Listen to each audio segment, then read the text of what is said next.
सभी भक्तों को मेरा सादर प्रणाम। आपका मेरे चैनल आपकी किस्मत भोलेनाथ के हाथ में हार्दिक स्वागत है। तो भक्तों, आज मैं आपको भगवान भोलेनाथ और माता पार्वती की एक नई कहानी अपनी किस्मत को कैसे बदलें यह लेकर आया हूँ। तो भक्तों, इस कहानी को प्रारंभ करते हैं। भगवान शिव माता पार्वती से कहते हैं, मनुष्य के जीवन में किस्मत की भूमिका हमेशा रही है। मनुष्य अपने जीवन में सुख, समृद्धि और सफलता की कामना करते हैं, लेकिन मनुष्य अपनी किस्मत का सामना नहीं कर पाते हैं तो उन्हें अक्सर तोड़कर बताते हैं। फिर भगवान शिव कहते हैं, मनुष्य अपनी किस्मत को खुद बदल सकता है और अपने जीवन में सुख, समृद्धि और सफलता पा सकता है। मनुष्य के जीवन में किस्मत उनके विचारों, कर्मों और अभ्यासों पर निर्भर करती है। मनुष्य अपनी चेतना को स्थिर करके नई संभावना को प्राप्त कर सकता है और इस प्रकार अपनी किस्मत को बदल सकता है। फिर भगवान शिव बताते हैं, अगर मनुष्य सही समय पर सही कर्म करते हैं तो मनुष्य अपनी किस्मत को बदल सकता है। मनुष्य का कर्म ही जीवन की रेखा को निर्धारित करता है। यदि मनुष्य सत्य, न्याय, करुणा और समता के मार्ग पर चलता है तो उसे सुख, समृद्धि और सफलता अवश्य मिलती है। एक महत्वपूर्ण बात यह है, आत्म संयम रखना। मनुष्य अपने मन को नियंत्रित करके अपनी किस्मत को बदल सकता है। जब मनुष्य अपने विचारों, भावनाओं और क्रियाओं को संयमित रखता है तो मनुष्य स्वयं को अपने सामर्थ्य के रास्ते पर ला सकता है और अपनी किस्मत को बदल सकता है। भगवान शिव माता पार्वती से फिर कहते हैं कि इन उपदेशों का अनुसरण करने से मनुष्य अपने जीवन में एक नया अध्याय लिख सकता है। मनुष्य को अपनी किस्मत बदलने के लिए निर्धारित लक्ष्य की प्राप्ति के लिए निरंतर मेहनत करनी चाहिए। मनुष्य को आत्मविश्वास, समर्पण और संयम के साथ काम करना चाहिए और हमेशा सत्य के मार्ग पर चलने का प्रयास करना चाहिए। तब जाकर जीवन में किस्मत का बदलाव आना संभव है। मनुष्य को यह स्वीकार करना चाहिए कि उसकी किस्मत उसके विचारों, कर्मों और आचरणों पर निर्धारित है और इन सभी पहलुओं उनकी किस्मत के बदल सकता है। भगवान शिव फिर कहते हैं, मनुष्य अपने जीवन में समृद्धि और सफलता में अवश्य बदलाव कर सकता है। तब माता पार्वती कहती हैं, हे महादेव, यह क्या कह रहे हैं कि मनुष्य का जीवन रेखा मनुष्य के कर्मों पर निर्भर है? यह बात मुझे समझ में नहीं आई, कृपया आप विस्तार से बताएं। तब भगवान शिव कहते हैं, हे पार्वती, आज मैं एक कहानी के माध्यम से आपको बताने जा रहा हूं। कृपया आप ध्यान से सुने। अगर आप यह कहानी सुन रहे हैं तो इसे पूरा सुने। इस कथा को आधा अधूरा छोड़कर बीच में जाने की गलती मत करना, क्योंकि इस पवित्र कथा को पूरा सुनने मात्र से ही मनचाहे फल की प्राप्ति होती है। इसलिए आप इस कथा को पूरा सुने। आप भगवान शिव के सच्चे भक्त हैं तो भगवान भोलेनाथ का अनादर बिल्कुल भी ना करें। भगवान शिव कहते हैं, एक बार की बात है, एक सन्यासी कहीं जा रहे थे। रास्ते में उसने देखा कि एक अधेड़ व्यक्ति एक चट्टान पर बैठा रो रहा है। वह सन्यासी उसके पास गए और बोले, क्या बात है, आप रो क्यों रहे हो? फिर सन्यासी की बात सुनकर उस व्यक्ति की सिसकारियां रुक गई। वह अपने आंसू पोंछता हुआ बोला, मैं पास के गांव का रहने वाला एक बदनसीब व्यापारी हूं। मैं जो भी काम करता हूं वह काम बिगड़ जाता है। व्यापार के चक्कर में मैंने अपनी पत्नी के गहने गंवा दिए। मैंने अपने परिवार को भी खो दिया। यहाँ तक कि मेरा घर भी गिरवी पड़ा है। मुझे तो लगता है कि मैं किसी भी काम का नहीं हूँ, मेरी किस्मत ही खराब है। उसकी बातें सुनकर सन्यासी बोले, किसने कहा वत्स कि तुम्हारी किस्मत खराब है? जरा मैं भी तो जानूं कि तुम्हारी किस्मत में क्या खराबी है। फिर वह व्यक्ति बोला, पहले मैं खेती करता था, पर हर साल उसमें घाटा होता था।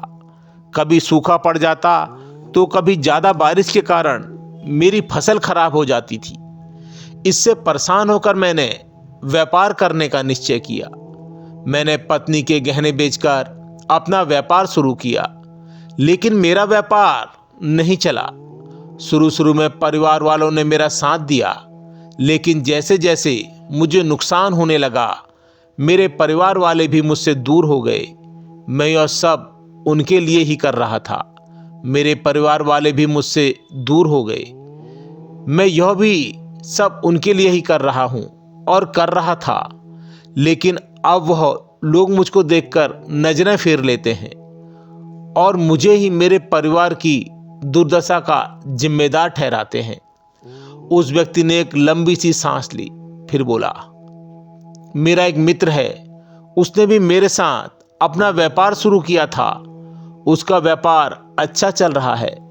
वह जब भी मेरे घर आता है तो अपनी सफलता की कहानियां बड़े शान से सुनाता है।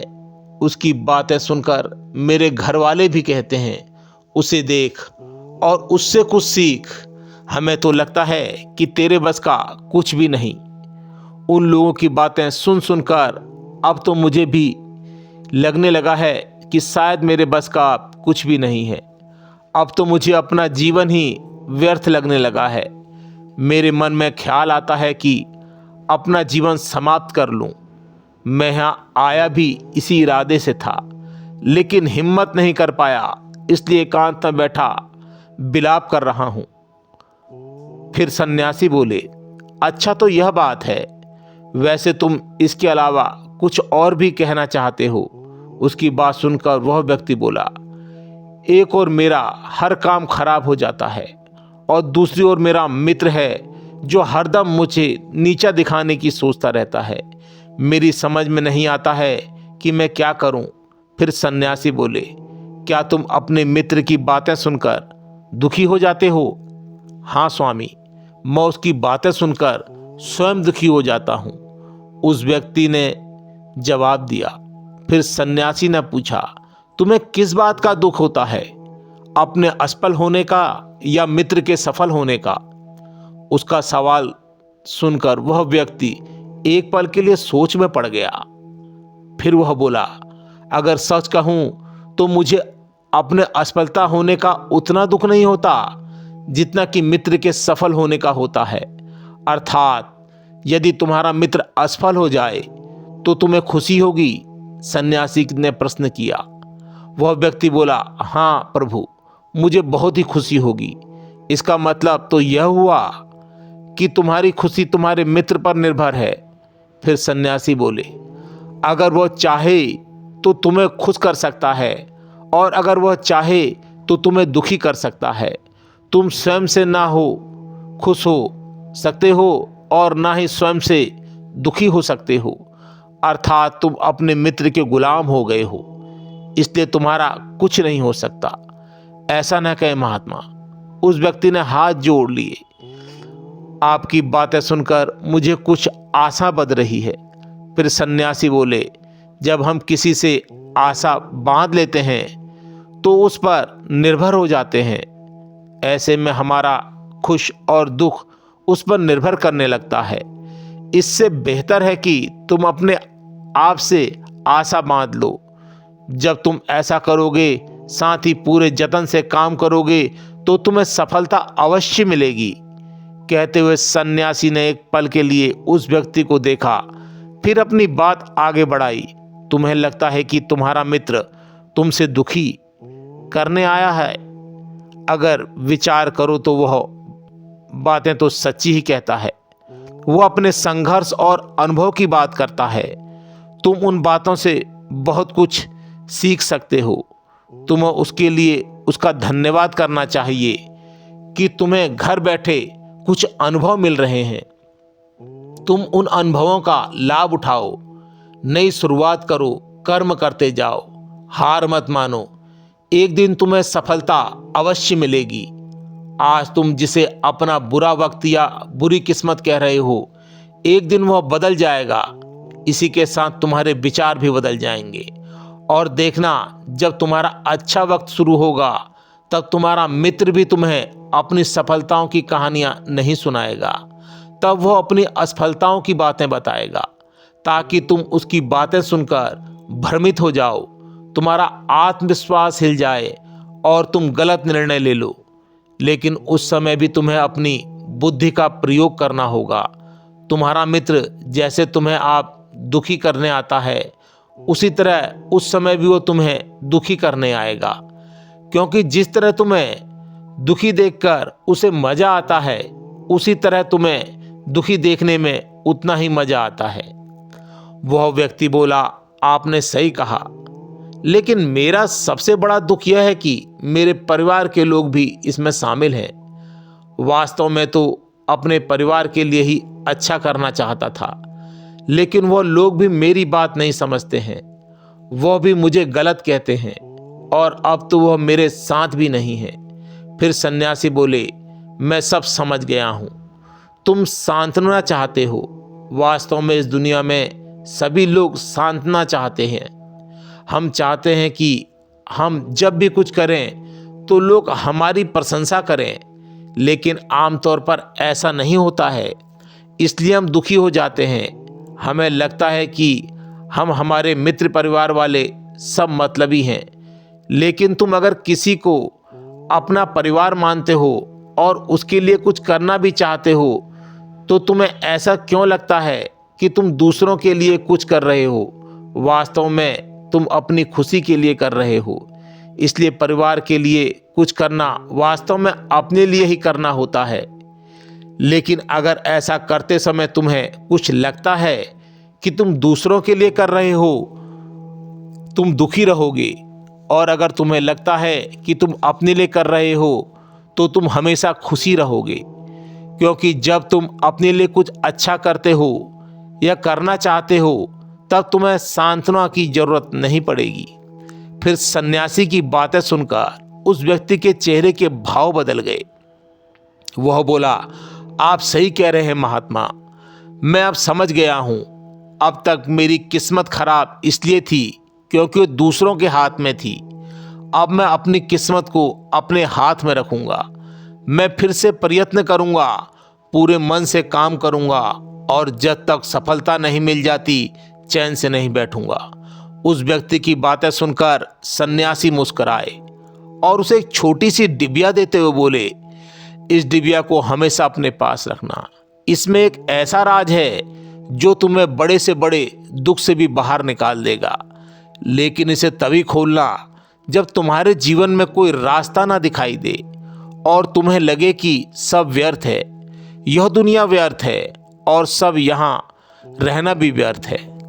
उस व्यक्ति ने सन्यासी को धन्यवाद दिया और डिबिया को लेकर चला गया।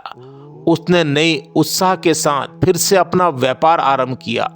उसका व्यापार चल निकला।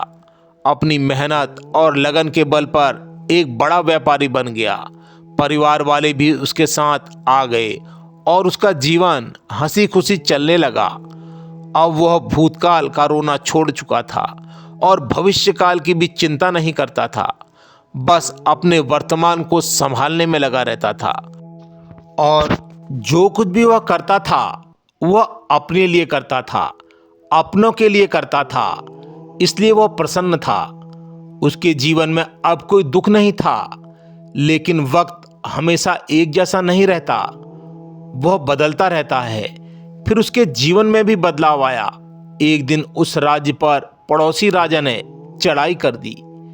उसने इस राज्य को अपना कब्जा कर लिया। उसके सैनिकों ने चारों ओर लूटपाट मचा दी। उसी ने उस व्यापारी का सारा धन भी लूट लिया और व्यापार के घर में भी आग लगा दी। उसे अपनी जान बचाने के लिए अपने परिवार के साथ वहां से भागना पड़ा। वह व्यक्ति अपने परिवार के साथ कई दिनों तक इधर उधर भटकता रहा। वह दाने दाने को मोहताज हो गया था। उसका बच्चा बीमार हो गया। इलाज के अभाव में वह तड़पने लगा। यह देखकर उसका हृदय से भी कांप उठा। वह कैसे अपने बच्चों का इलाज कराए। उसके पास तो खाने के लिए भी पैसे नहीं थे। ऐसे में उसे एक बार फिर निराशा ने घेर लिया। अब उसे लगने लगा था कि उसका जीवन व्यर्थ है, सारी दुनिया व्यर्थ है, किसी भी बात की कोई मतलब नहीं। भले ही आप जीवन में कितना भी कुछ हासिल कर लो, कितनी भी सफलता हासिल कर लो, अंत में जीवन समाप्त ही होता है। तो फिर ऐसे में जीवित रहने का क्या फायदा? इससे तो अच्छा है कि वो अपना जीवन ही समाप्त कर ले। तभी उसके मन में सन्यासी को दी गई वह डिबिया की याद आई। उसने उत्सुकता से डिबिया को खोला। डिबिया के अंदर एक पर्ची रखी हुई थी। पर्ची पे कुछ लिखा हुआ था। उसे पढ़कर उसकी आंखों के आगे निराशा का अंधेरा छट गया और वह मुस्कुराया। पर्ची पर लिखा था, यह समय भी बीत जाएगा। उसने डिबिया को अपनी मुट्ठी में भर लिया और एक नई शुरुआत के लिए खड़ा हो गया। फिर भगवान शिव कहते हैं, अगर आप भी ऐसी परिस्थिति से गुजर रहे हो तो निराश ना हो। अपने अतीत पर शोक मत करें, ना ही भविष्य की चिंता करें। अपने वर्तमान के लिए जिए और उसे बेहतर बनाने के लिए सच्चे मन से प्रयत्न करें। यकीन माने, जल्दी आपकी किस्मत में भी बदलाव आएगा और आपकी किस्मत भी बदल जाएगी। यहीं पर यह कहानी समाप्त होती है। तो भक्तों, अगर यह कहानी आप लोगों को अच्छी लगे तो कमेंट्स बॉक्स में हर हर महादेव लिखना ना भूलें। और अगर यह कहानी बोलते समय बोलने में मुझसे कोई त्रुटि हुई हो तो उसके लिए मैं आपसे क्षमा चाहता हूँ और भगवान भोलेनाथ से प्रार्थना करता हूँ कि अपने हर भक्त की झोली खुशियों से भर देना। हर हर महादेव, हर हर महादेव, हर हर महादेव।